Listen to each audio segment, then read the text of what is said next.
வணக்கம். சற்று முன் கிடைக்கப்பெற்ற மிக மிக முக்கியமான செய்தி ஒன்று வெளியாகி உள்ளது. சசிகலா, ஓபிஎஸ் இவர்கள் இருவரும் இணைந்து பேட்டி ஒன்றை கொடுத்துள்ளார்கள். 2026 சட்டசபை தேர்தல் என்பது அதிமுக வெற்றியடைய முடியாத வகையில் எடப்பாடி செய்துவிட்டார். தொண்டர்களுக்கு மிக முக்கியமான ஒரு நிபந்தனைகளை எடப்பாடி பழனிசாமி அவர்கள் கொடுத்துள்ளார். எடப்பாடியின் ஆதரவாளர்கள் ஓபிஎஸ் அவர்கள் தொண்டர்களை கண்டால் அவர்களுடன் பழகக்கூடாது, கட்சி பணிகளை மேற்கொள்ளக்கூடாது என்று எடப்பாடி தெரிவித்திருப்பது அதிமுகவின் வளர்ச்சிக்கு தடையாக இருக்கிறது என்பதையும், ஓபிஎஸ் அவர்களும் சசிகலா அவர்களும் வருகின்ற சட்டசபை தேர்தலில் எடப்பாடியை வெற்றியடைய விடாமல் செய்வதற்கு தாவேக தலைமையில் கூட்டணி வைப்பதற்கான முயற்சியிலும் ஈடுபட உள்ளதாக தகவல்களும் கிடைக்கப்பெற்றுள்ளது.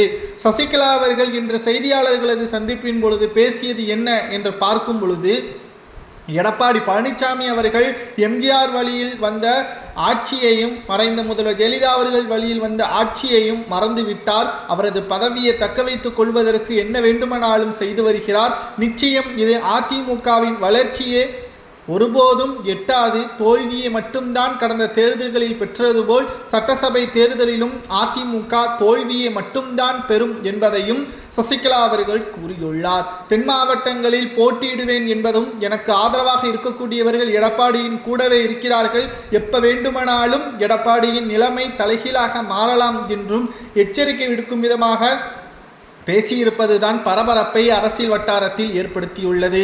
செங்கோட்டையன் அவர்கள் கூட ஜனவரி மாதத்தில் ஓபிஎஸ் அவர்களும் சசிகலாவும் டிடிவி தினகரன் எடுக்கக்கூடிய முடிவுகள் தாவேகாவிற்கு சாதகமாக மாறும் என்பதை தெரிவித்திருந்தார்.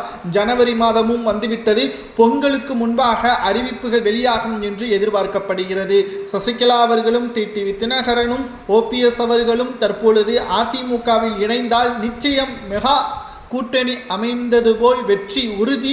ஆனால் தற்பொழுது எடப்பாடியின் செயல்பாடுகள் காரணமாக அதிமுக பிளவுபட்டு இருப்பதன் காரணமாக தொண்டர்கள் தான் மனக்கவலையில் இருக்கிறார்கள். ஒவ்வொரு அதிமுகவின் தொண்டர்களும் அதிமுக வெற்றியடைய வேண்டும் என்றுதான் நினைப்பார்கள் எப்படியாவது. ஆனால் எடப்பாடி பழனிசாமி மட்டும் தனது பதவியை தக்க வைத்துக் கொள்ள வேண்டும் என்று நினைப்பது சரியா?